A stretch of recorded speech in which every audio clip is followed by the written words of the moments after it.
It's time for another podcast by George. Straight talk, straight from the heartland, that'll have you saying, by George, I think he's got it. Now, here's George.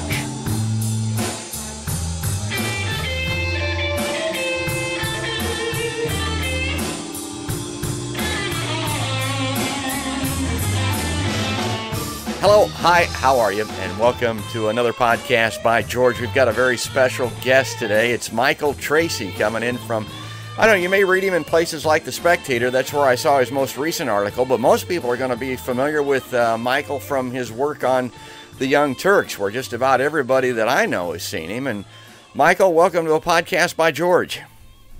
It's great to be with you. And the video looks good. The audio this morning, I think we got a good connection, so I'm happy to see that. I wanted to spend a few minutes with you, and I particularly wanted to talk about this most recent Democratic presidential debate before it got to be ancient history. You know, I was kind of shocked and appalled at this. I've seen a little bit of this in the prior debates with my preferred candidate of choice, Tulsi Gabbard, but I saw from your article that you're kind of looking at this the same way that I am. The headline reads, MSNBC wages war on Tulsi the Dove. The astonishing thing about that debate and about the subsequent coverage of Tulsi by MSNBC was that they really dropped all pretenses of impartiality. Most of the time, although everybody pretty much recognizes that all corporate media, all journalists, all humans have preferences in terms of which candidates they'd like to see succeed.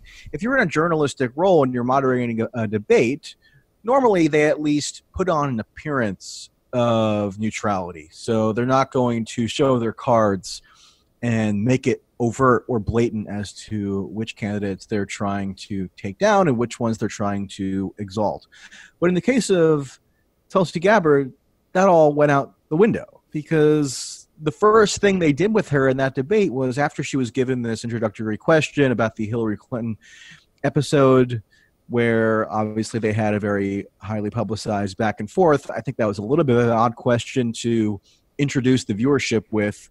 Although it was a big story, it automatically gave a negative impression to most viewers, because most people watching MSNBC and that debate are going to be sort of generic Democratic primary voters who probably still have a positive opinion of Hillary Clinton. So for Tulsi Gabbard to be shown as a person who's calling her the personification of rot and corruption was a little bit slanted. But nonetheless, you can make an argument as to why that might have been a justifiable opening question. But what they did immediately thereafter was really the tell-off, because they asked Kamala Harris if she had any response to what Tulsi had said. And normally in these debates, you only give the floor to another candidate if they're invoked by name, if there's some specific reference to them, or if there's an obvious reason why there should be a pivot and they should be given an opportunity to respond. But Tulsi made no mention of Kamala Harris. And in fact, when they brought Kamala into the discussion, the entire audience broke out into laughter.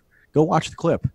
And Kamala Harris also laughed because there was no discernible reason for why she should have been brought in at that moment, other than that MSNBC wanted to instigate an altercation that would make Tulsi look bad, because obviously Tulsi was not able to respond to the litany of attacks that Kamala rattled off, given the very restrictive confines of the debate format. So that was one thing. But then later on, and I did a video about this on my YouTube channel yesterday, but they, in the post-debate spin room, that's what it's called, the spin room, and it's called that unironically, as if everybody is proud to be doing spinning. I've actually been in those rooms, and it's kind of a sad sight to behold. But they asked, Chris Matthews had Tulsi on for this kind of short post-debate interview, and right away what he decided to do was bring in Steve Schmidt, who is this former Republican operative. He worked for John McCain, and now he's been elevated into this very vaunted status of the kind of reasonable Republican, supposedly, who appears on MSNBC. But he didn't even really pose Tulsi a question. He kind of just denounced her and prompted Tulsi to respond to that denunciation. It was kind of insane. And then the list goes on in the subsequent, later on in that telecast, Joy Reid said that Tulsi, in opposing regime change wars, was basically taking talking points straight from the Kremlin, and you saw that theme expounded upon later on in the next few days in subsequent MSNBC coverage.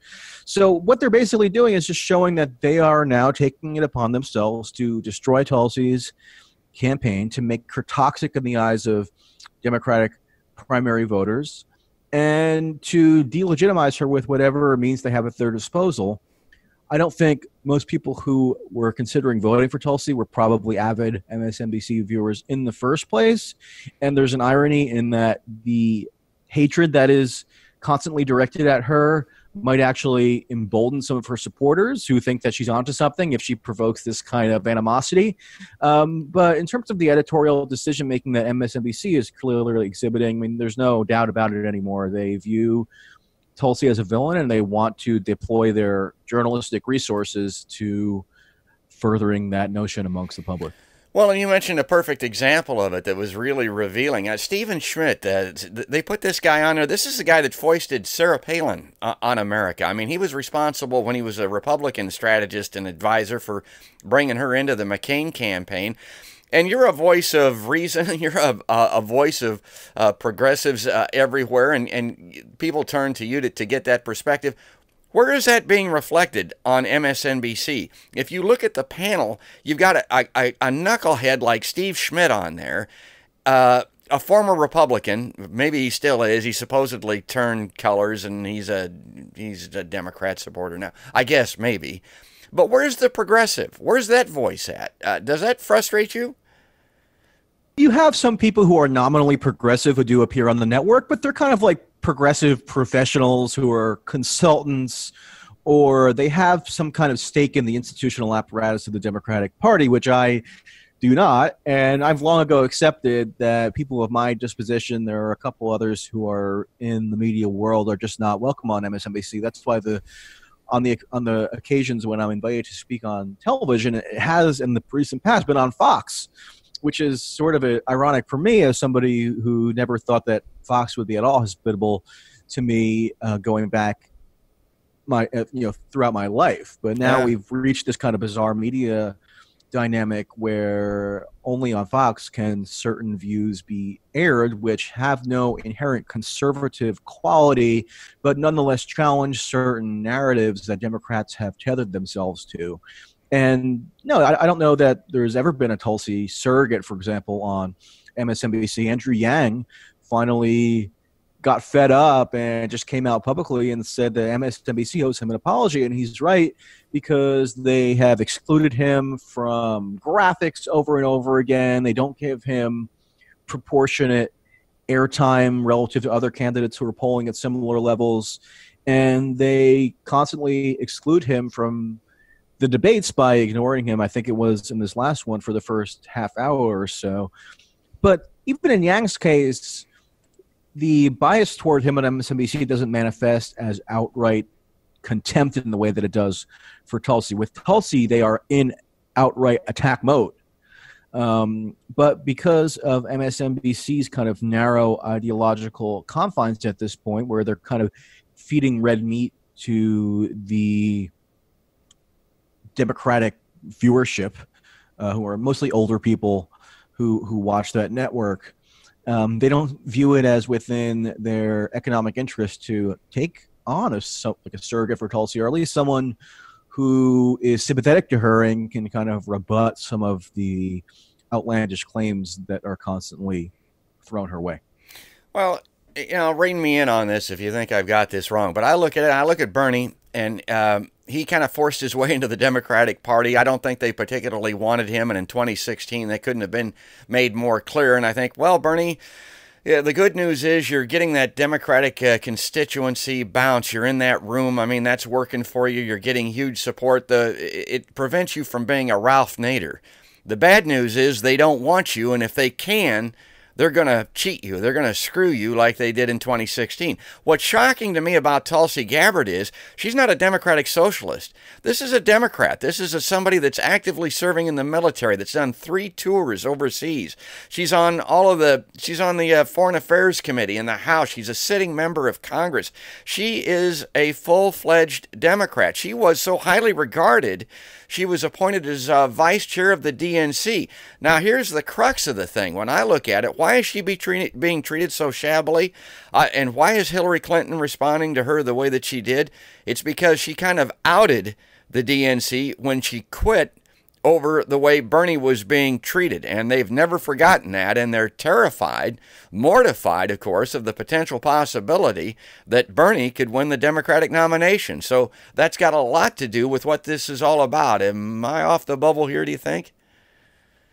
I think you're onto something for sure. It's funny because, as you mentioned, Tulsi is not an ideological leftist in quite the same way as Bernie is. That's pretty clear. However, she does arrive at some left-wing positions, but it's not a function of her being immersed in left-wing ideological debates for her entire life, which Bernie has, going back to when he was a young adult and when he was running for running on a third-party ticket on, somewhat radical parties in Vermont, and so on and so forth. So they have a different life trajectory, but they at times arrive at the same position. So it's interesting that Tulsi provokes such furious denunciations, because if you actually listen to her explain her views on domestic policy, they're pretty much in line with what the standard view of the Democratic Party is. There are some exceptions, and some of her rhetorical stylings are different, and there are some ways in which I think she is actually more left-wing than the median Democrat. Exactly. But that gets overlooked because of a sense of her being some kind of imposter, because she's able to speak to conservative audiences and get a fair hearing and not make them want to vomit in disdain, which in most circumstances would actually be lauded as an impressive political skill, right? Because you're not ideologically cloistered. You can actually make a case that finds a positive audience in a wide variety of situations. But in Tulsi's case, it's taken as an indication that she's some kind of Trojan horse. And I think also it has to do with her personality in a way.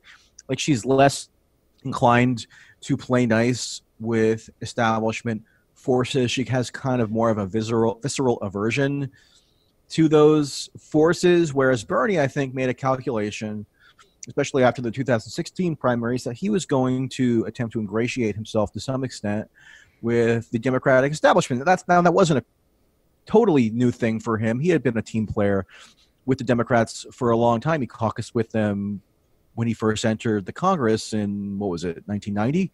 So it's not as if that was some major departure on his part. But, he did things over the past couple of years, like go on that very awkward DNC unity tour with Tom Perez, where they were basically kind of project that they were on the same team, that they were unified. He co-wrote op-eds with Chuck Schumer. He appeared alongside Andrew Cuomo at events. So he made a special effort to say, hey, I'm not this imposter.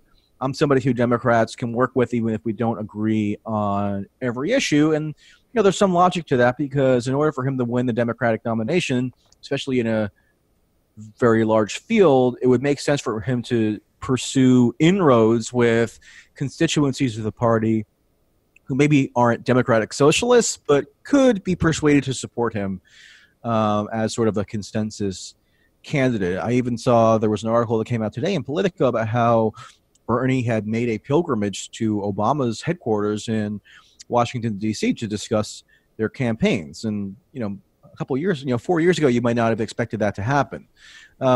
So you can criticize Bernie's tack there, or you can support it. I mean, there are differing factors to weigh, but I think it kind of gets to something that's sort of inherent to their personalities, which makes Tulsi now the object of such contempt, whereas Bernie, I feel he has demonstrated enough traction within the party that even people who might be hostile to him privately are less inclined to make that public this time around. He's established a foothold, and he's shown that he has a real constituency, whereas Tulsi, they can more make a case that she's this fringe, fake Democrat, and therefore they're more willing to show their hatred time and time again.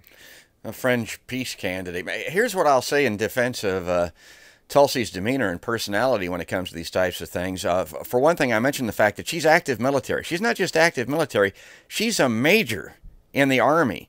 So when she's attacked, sometimes she kind of responds that way, kind of acts that way. She's in command. I mean, she's in command of troops as a major. Now, she's a medic. I mean, I want you to think that she's in a foxhole someplace, but this isn't somebody that used to be in the Army. This is somebody that's actively serving, and they don't respond very favorably sometimes and very politely to criticism, and I see that sometimes with Tulsi. The other thing of it is, and it was evidenced in the post of this most recent debate, I've spent a little time interviewing Tulsi Gabbard. Maybe it's just me. Maybe it's just because she's attractive and a young woman, but she's got an aura about her. I mean, I don't know what it is, but maybe that's her religion or her background or whatever. It's kind of striking when you get a chance to talk to her. And I'll tell you, I'm not the only guy smitten by it. I can tell the other person that is. It's Chris Matthews. And the way that he responds to Tulsi and the way that he interviews her is not like the other panelists that you'll see. I tell people this story. Out of the folks that I've interviewed, I can think of two people that kind of strike me as the way Tulsi Gabbard is. Tulsi, obviously. And Jackson Brown, if you can believe that. I got a chance to interview him one time. That same kind of demeanor, that same kind of aura struck me as I was interviewing Jackson Brown as I get when I interview Tulsi Gabbard. Well, you know, Tulsi is running on empty, though, so she has that going for her. Yeah. God, I love Jackson Brown, too. Well, you know, and I love talking to you again. It's a like mind, somebody that sees these things the same way that I do. And I want to kind of get your perspective kind of on a grander scale here before we go out. Yeah, you raise an interesting point about her demeanor that I think is worth please. I've called it her ambience. She has an aura that I think is unique, and it generates a wide variety of reactions, both positive and negative. Obviously, one of the reasons that people like her and why she has a very committed following, even if it's not humongous in terms of its totality, at least in how it registers in the polls, but it's there, and it's been growing consistently as she's been in the public eye.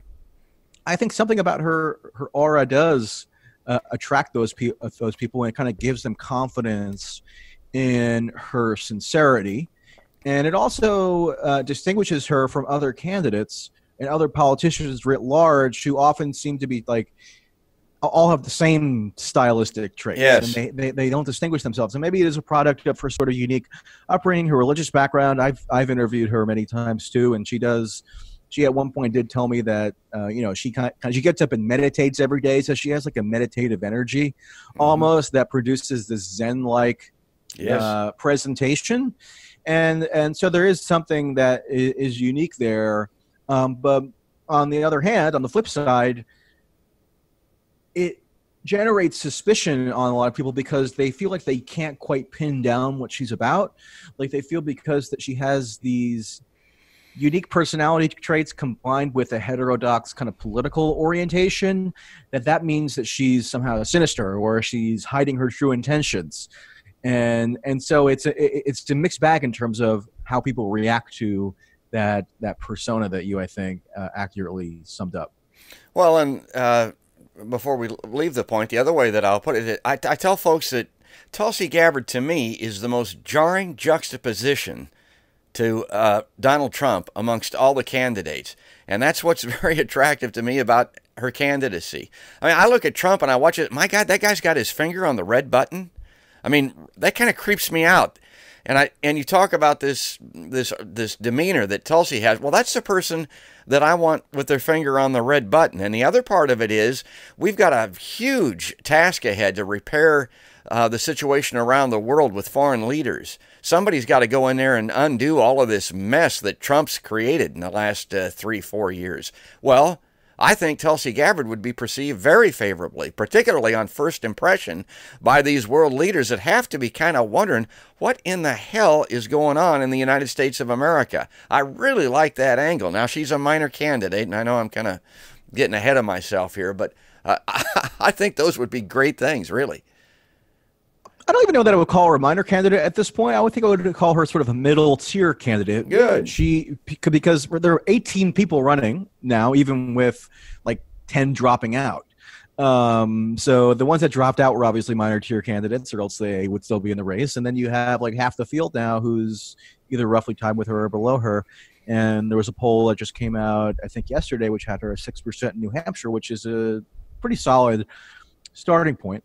But yeah, the contrast that you mentioned with Trump, as I'm using, it's funny because of this perception that's been fostered about how she might be a stealth right-winger, or she's helping Trump, or she's an agent of both Putin and Trump. It's never clear what exactly is being alleged. But people haven't even really tried to conceptualize what that contrast would look like. If you could imagine Tulsi and Trump on the debate stage, it would be a gigantic contrast. Yes. That I think a lot of people across the political spectrum would be drawn to, given Trump's erratic behavior, and how Tulsi gives this sort of dignified and disciplined counterweight to that in a way that I think is unique, and also draws on her military background, as you laid out. Well, indeed. And the other thing I would tell folks is these attacks, these smears against Tulsi Gabbard, folks, this is red baiting. This is McCarthyism. This is crazy talk. Like Michael said, I mean, people like Joy Reid on MSNBC are saying that this is Kremlinesky or something. I mean, honest to God, what? Because she wants to have peace and she wants to negotiate with people? God, if that's Russian, I guess I'm going to have to get a red card. And I kind of wanted to go out on the interview here, having you given us kind of a little more general look at this, Michael. I made a little short list here of the things in my lifetime that I've really thought were striking, that were dark clouds that maybe had a silver lining for a while. One, I'm old enough to remember the Vietnam War, and my God, I just missed it by a year. I could have been drafted to go into that damn thing. I think that should be top of the list for people understanding the futility of some of these foreign wars and the horror that can be wreaked by it. The other was the O.J. Simpson trial, believe it or not. That really woke people up around this country, or it should have anyway, about the jurisprudence system and how things can work and cannot work, how that guy got off on that. I mean, I thought that was a fascinating study in America. The Iraq War. I mean, my God, to me, that's the litmus test for all of these candidates and for so much. I mean, Michael, you may be familiar with it. I cite this clip all the time in the movie Casino with Robert De Niro, where he's talking to the slot manager that got his slots taken advantage of two times in a row, and De Niro tells him, you're either too dumb or you're in on it, and either way you can't work here. And that's kind of the way that I look at politics and look at that Iraq war vote. And as you know, Bernie did not vote for that Iraq war. Well, okay, so to wind it up here, the last thing is this Russiagate thing. I mean, I don't know that this is being understood, and if people are looking at this in the grander scheme of things the way that they should be. I think this is huge, that this is rearing its ugly head in America again after what we went through with McCarthy in the 50s. I mean, I agree with much of what you said there. Obviously, there's a little bit of an age disparity between us, so I'm not going to be able to comment firsthand on the Vietnam War, although I've read extensively about it. And for anybody who's like roughly in my age group and hasn't taken the time to study what actually happened in the Vietnam War, it would very much behoove you to do so. And don't read the sort of the mainstream accounts. There are a number of books by a number of reputable authors that have actually just come out recently that really get into the nitty-gritty of how that campaign of destruction was waged. And it got covered up at the time through a boatload of propaganda.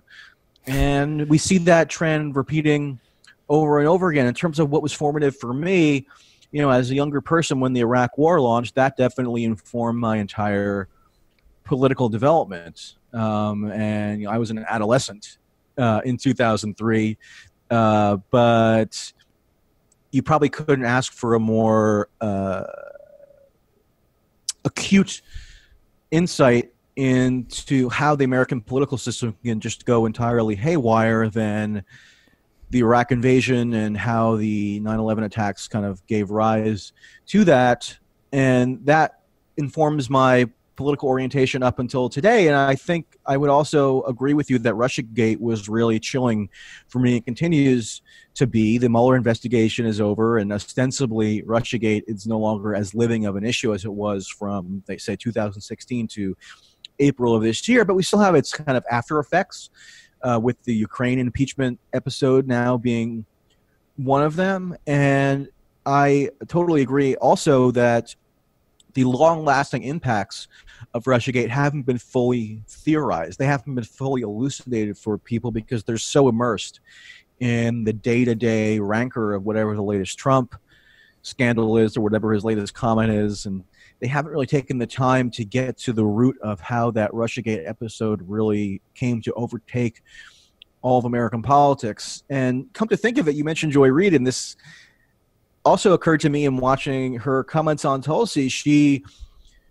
after the debate, was talking about how Tulsi was just basically sounding like she was straight out of the Kremlin. Yeah. And I wonder if Joy Reid remembers, because she claims that she also opposed the Iraq War. I'm sure she did for sort of superficial reasons, but I wonder if Joy Reid recalls that Russia opposed the Iraq invasion.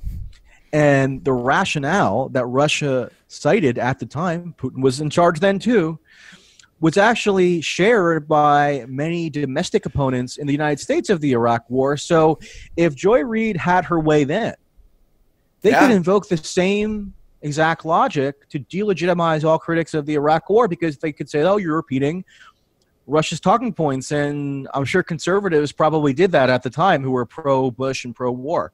But that just shows you how narrow the thinking is now and how debased the political environment has become as a result of Russiagate. And one of Russiagate's casualties right now is Tulsi. I shouldn't use the word casualty, but one of the people who is being targeted as a result of the political mindset that has been inculcated by Russiagate is Tulsi Gabbard. And so the reckoning with the damaging effects of that is long overdue. It probably will never come. I'll do my best to try to bring about that reckoning. But, I'm only one person, and we have an entire media monolith which is so indebted to this narrative now that they're never going to give up on it, and they're going to continue to weaponize it to constrict the range of acceptable political opinion, and they're doing that now with Tulsi for sure. Well said. I mean, that's exactly right. I've explained to folks that the Russians have been coming since the first Red Scare in the 1920s. They've never arrived. We've used this to change America from within for decades, and we're continuing to do it. And I